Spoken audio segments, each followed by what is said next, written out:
Hello friends, आप सभी का स्वागत है my YouTube channel my online classroom. और आज इस वीडियो में मैं आपको एक्सप्लेन करने वाली हूँ क्लास 11th का पॉलिटिकल साइंस का चैप्टर 4 एग्जीक्यूटिव। ठीक है, देखिए मैंने आपको फ्लो चार्ट प्रोवाइड किया है इस चैप्टर का, जिसमें मैंने इंट्रोडक्शन पूरा का पूरा एक्सप्लेन कर दिया आपको चैप्टर का। साथ ही मेन हेडिंग्स भी आपको चैप्टर की एक्सप्लेन कर दी है। अगर आपने वो वीडियो नहीं देखी तो प्लीज़ देख लीजिएगा। और साथ ही अगर इस चैनल पर आप न्यू हो तो मैं आपको बता दूँ कि इस चैनल पर आपको क्लास 6 से लेकर 12 तक का स्टडी मटेरियल मिल जाएगा। आपका सोशल साइंस से रिलेटेड, आपका जो पॉलिटिकल साइंस और हिस्ट्री है उससे रिलेटेड आपको मटेरियल मिल जाएगा। और देखिए, मैं आपको फ्लो चार्ट प्रोवाइड करती हूँ, साथ ही मैं आपको नोट्स प्रोवाइड करती हूँ, चैप्टर के वर्कशीट प्रोवाइड करती हूँ जहाँ पे सारे इंपॉर्टेंट क्वेश्चंस मैं आपको प्रोवाइड करती हूँ। इसके साथ ही मैं चैप्टर के एक्सप्लेनेशन वीडियोस भी आपको प्रोवाइड करती हूँ और साथ ही सिलेबस भी देती हूँ। तो अगर आपको वीडियो अच्छी लगे तो लाइक करिए, शेयर करिए और साथ ही इस चैनल को सब्सक्राइब भी कर लीजिए और बेल आइकन जो है उसको प्रेस भी कर लीजिए। और जब भी आप मेरे चैनल पर आते हो तो जो प्ले लिस्ट ऑप्शन है उस पर भी एक बार विजिट करिए, क्योंकि प्ले लिस्ट पर आपको चैप्टर वाइज आपकी क्लास की प्ले लिस्ट मिल जाएगी। तो आप वहाँ से भी इजिली अपनी जो प्ले लिस्ट है आपकी क्लास के चैप्टर्स की वो आप इजिली फाइंड आउट कर सकते हो। ठीक है, अच्छा देखिए, जब भी मैं आपको बुक से मतलब ये जो चैप्टर इस तरह से एक्सप्लेन करती हूँ लाइन टू लाइन, तो मैं आपको एक चीज़ और बताती हूँ कि आप अपने जो डेटा है उसको सेव करने के लिए क्या करा करिए। अगर आपके पास टेक्स्ट बुक है तो मैं देखिए एक्सप्लेन करूँगी लाइन टू लाइन, तो आप आराम से सुनते रहिए और अपनी जो वीडियो देखते हो उसको 144p की सेटिंग पे कर दीजिए। ठीक है, सेट कर दीजिए, जिससे आपका डेटा बहुत काफ़ी हद तक जो है वो सेव होगा।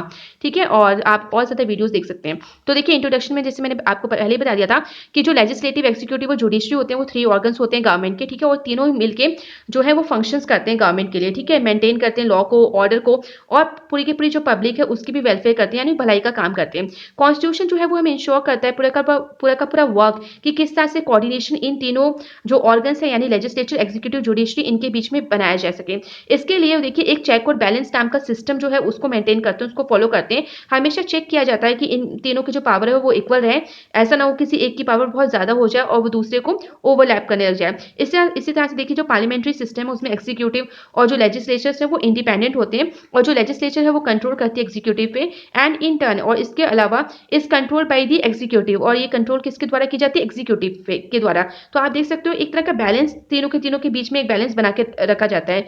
इस चैप्टर में देखिए हम इस सारी चीज़ों के बारे में पढ़ेंगे, किस तरह से एग्जीक्यूटिव का कॉम्पोजिशन होता है, स्ट्रक्चर होता है, फंक्शन होता है। ठीक है, कौन से ऑर्गन के बारे में पढ़ेंगे, किस गवर्नमेंट के एग्जीक्यूटिव ऑर्गन के बारे में हम इस चैप्टर में पढ़ेंगे। ठीक है, इस चैप्टर में हम साथ में ये भी जानेंगे कि इस तरह के चेंजेस जो है वो रिसेंट टाइम्स में होते रहे हैं ड्यू टू पॉलिटिकल प्रैक्टिस, क्योंकि दिन पर दिन जिस तरह से पॉलिटिकल प्रैक्टिसेस बढ़ती जा रही है तो चेंजेस स्वाभाविक है, होना ही होना है।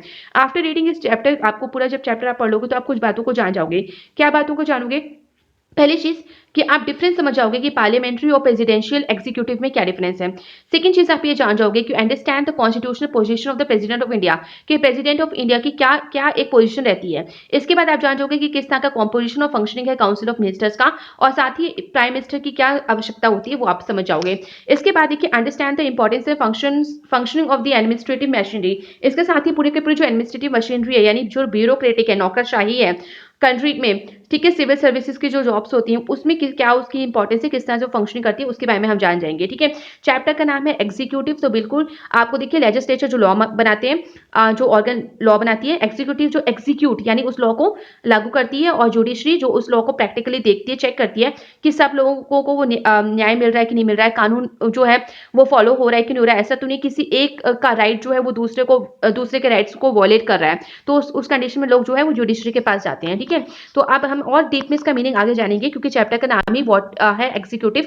तो बिल्कुल नेक्स्ट हेडिंग है व्हाट इज एन एग्जीक्यूटिव। तो देखिए आपने थोड़ा सा एग्जांपल समझ लेते हैं। तो आपने स्कूल में देखा हुआ किस तरह का एडमिशन होता है, एडमिनिस्ट्रेशन होता है, कौन उसका इंचार्ज होता है, काफी जो इंपॉर्टेंट डिसीजंस लेने होते हैं स्कूल और यूनिवर्सिटी में वो कौन लेता है। तो एक ऑर्गेनाइजेशन में देखिए some office holder has to take decisions and implement those decision. तो कोई भी ऑर्गेनाइजेशन हो वहां पे कुछ ऑफिस होल्डर्स होते हैं जो किस तरह के डिसीजंस लेते हैं और उसको इंप्लीमेंट भी करते हैं। ठीक है, वर्ड को ध्यान रखिएगा, फैसले लेते हैं और इंप्लीमेंट भी करते हैं उन डिसीजंस को, यानी उसको लागू भी करते हैं। We call this activity administration और मैनेजमेंट, और इसी पूरी एक्टिविटी को जो फैसले लेते हैं और जो इंप्लीमेंट करते हैं डिसीजंस को, उसी जो जिसमें शक्तियां होती हैं जो ये काम करता है उसको हम एडमिनिस्ट्रेशन और मैनेजमेंट के नाम से जानते हैं स्कूल और कॉलेजेस में। But administration requires a body at the top that will take policy decisions और the big decisions and supervise and coordinate the routine administrative function.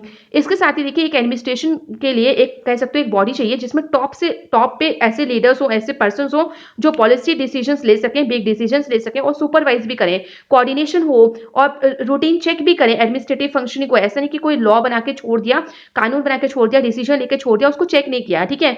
इसके बाद चेक करना भी बहुत जरूरी है। मान लीजिए आपके स्कूल में प्रिंसिपल ने कह दिया कि आपको ये यूनिफॉर्म पहननी है, इस पर्टिकुलर डे ये यूनिफॉर्म पहननी है, बट क्या आपको लगता है कि प्रिंसिपल ही रोज चेक करेगी? तो ये भी क्लास टीचर्स का भी वर्क होता है, पेरेंट्स का ड्यूटी होती है कि वो चेक करें कि बच्चे क्या ड्रेस पहन के जा रहे हैं, क्या यूनिफॉर्म पहन के जा रहे हैं। इसके बाद देखिए यू मे हैव, तो इसी तरह से कोऑर्डिनेशन बहुत जरूरी होता है, इसलिए मैंने आपको एग्जांपल दिया था कि कोऑर्डिनेशन के थ्रू ये सब काम होता है। इसके अलावा देखिए आपने काफी बार सुना होगा executive of big companies, banks और इंडस्ट्रियल यूनिट्स, ठीक है, कि जो बिग कंपनीज होती हैं, बैंक्स होती हैं, इंडस्ट्रियल यूनिट्स होती हैं, उनकी भी एग्जीक्यूटिव्स होते हैं, ठीक है, जो इस तरह के डिसीजंस को लेते हैं और फॉलो करते हैं और उनको इंप्लीमेंट करते हैं। Every formal group has a body of those who function as the chief administrators और the executives of that organization. इसके साथ ही देखिए एक कोई भी फॉर्मल ग्रुप होगा जो रूल्स और रेगुलेशंस के साथ काम करता है, तो वो जो भी फंक्शंस करेंगे उनके चीफ जो एडमिनिस्ट्रेटर्स होंगे, एग्जीक्यूटिव्स होंगे उस ऑर्गेनाइजेशंस को, जो पूरा का पूरा उस ऑर्गेनाइजेशन को संभालते हैं। Some office holders decide the policies and rules and regulations that and then some office holders implement those decisions in actual day to day functioning of the organisation. तो देखिए कुछ जो ऑफिस होल्डर्स होते हैं, देखिए काम बांट दिया जाता है, ऐसा नहीं होता कि एक के ऊपर ही ज्यादा बर्डन दिया जाए। तो ऑफिस होल्डर्स जो होते हैं वो डिसाइड करते हैं कुछ पॉलिसीज को, कुछ रूल्स और रेगुलेशंस के को, और कुछ जो ऑफिस होल्डर्स होते हैं उनको दूसरा काम दिया जाता है कि वो क्या करेंगे। तो आप कह सकते हो कि एक जो है वो रूल्स रेगुलेशंस बनाते हैं और जो दूसरे हैं वो क्या करते हैं, वो उन रूल्स और रेगुलेशंस और डिसीजंस को इंप्लीमेंट करते हैं कि day to day functioning of the organizations के लिए, कि रोज के लाइफ में किस तरह से ऑर्गेनाइजेशन में काम होगा, तो उन लॉ के अकॉर्डिंग ही काम होगा। तो इस चीज को वो श्योर करते हैं, ठीक है, श्योर करते हैं। इसके बाद देखिए जो वर्ड एग्जीक्यूटिव है, अगर आपसे पूछा जाए कि एग्जीक्यूटिव का मतलब क्या होता है, तो मैंने आपको पहले भी बता दिया कि जो लेजिस्लेचर वो लॉ बनाती है, एग्जीक्यूटिव उस लॉ को एग्जीक्यूट करती है, यानी इंप्लीमेंट करती है। तो आपका जो अब आंसर आ रहा है, आप ये पर्टिकुलर आंसर अपनी लैंग्वेज में भी लिख सकते हो और बुक से भी लिख सकते हैं। तो 1 मार्क का आंसर आपका ये बन गया कि the word executive means a body of persons that looks after the implementation of rules and regulations in actual practice, ठीक है। तो एग्जीक्यूटिव मीन्स क्या होगा कि एक ग्रुप ऑफ पर्संस, उनको हम एग्जीक्यूटिव कहेंगे, जो क्या काम करते हैं, वो ये देखते हैं कि जब उन्होंने कानून को इम्प्लीमेंट कर दिया, उस रूल्स और रेगुलेशन को इम्प्लीमेंट कर दिया यानी लागू कर दिया, तो वो एक्चुअल प्रैक्टिस में यानी लोगों के द्वारा अपने लाइफ में वो आप इस्तेमाल उसको कर सकते हैं। इसके बाद देखिए सेकंड पैरा क्या है, in the case of government also one body may takes policy decisions and decide about rules and regulations। इसी तरह से ये बात जो है वो गवर्नमेंट पे भी लागू होती है कि जो एक बॉडी है वो पॉलिसी डिसीजंस यानी फैसले लेगा, पॉलिसीज बनाएगा और एंड डिसाइड अबाउट रूल्स और रेगुलेशन, और डिसाइड करेगा रूल्स और रेगुलेशंस को। इसको भी मार्क कर लीजिए आप, क्योंकि जब आप एग्जीक्यूटिव का आंसर लिखेंगे तो अगर मान लीजिए 3 मार्क्स का आ गया तो आप थोड़ा सा ये वाले पॉइंट्स लिख के एक्सटेंड कर सकते हो आंसर को, ठीक है। तो इसमें देखिए ये कहा गया है कि एक जो गवर्नमेंट है उसमें भी ये चीज होती है, एक को आप दे दीजिए, यानी एक ऑर्गन या एक बॉडी जो है, यानी लेजिस्लेचर की बात हो रही है, वो बनाएगा पॉलिसी डिसीजंस, लेगा, डिसाइड करेगा रूल्स और रेगुलेशंस, और दूसरा ऑर्गेनाइजेशन क्या करेगा, यानी दूसरी बॉडी क्या करेगी, one would be in charge of implementing those rules, यानी एग्जीक्यूटिव की बात हो रही है, ठीक है। मैं फिर से क्लियर कर दूं, फर्स्ट 2 लाइंस में लेजिस्लेचर की बात हो रही है जो रूल्स को बनाएगा, सेकंड जो थर्ड लाइन है उसमें बात हो रही है कौन ये इंप्लीमेंट करता है रूल्स, ये करता है executive. The organ of government that primarily looks after the function of implementation and administration is called the executive. फिर से देखिए डेफिनेशन आ गई, तो मैंने आपको पहले बता दिया 1 मार्क में कितना लिखेंगे, 3 मार्क्स में कितना लिखेंगे। तो द ऑर्गन ऑफ गवर्नमेंट, और गवर्नमेंट की वो ऑर्गन जो इस तरह के रूल्स को और जो पूरी की पूरी पॉलिसी है, फंक्शन है, उसको लुक करती है, उसको देखती है और उसके इंप्लीमेंटेशन को देखती है, साथ ही एडमिनिस्ट्रेशन को देखती है, इसको कहते हैं हम एग्जीक्यूटिव। इसके बाद देखिए third para, what are the principal functions of the executive. अब हम बात कर लेते हैं फंक्शंस की। ये देखिए ये क्वेश्चन ही है आपका, और यहाँ से भी आपका 3 मार्क्स का क्वेश्चन आराम से एग्जाम में बन जाएगा, ठीक है।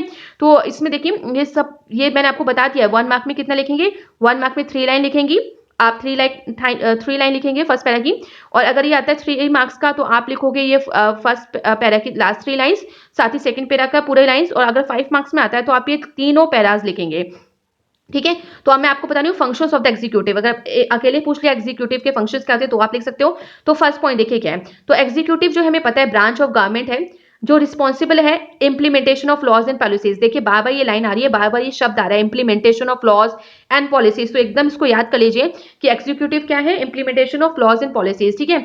तो एडॉप्टेड बाय द लेजिस्लेचर। इसके बाद देखिए क्या है, एग्जीक्यूटिव का जो काम है वो फ्रेमिंग ऑफ पॉलिसी, ठीक है।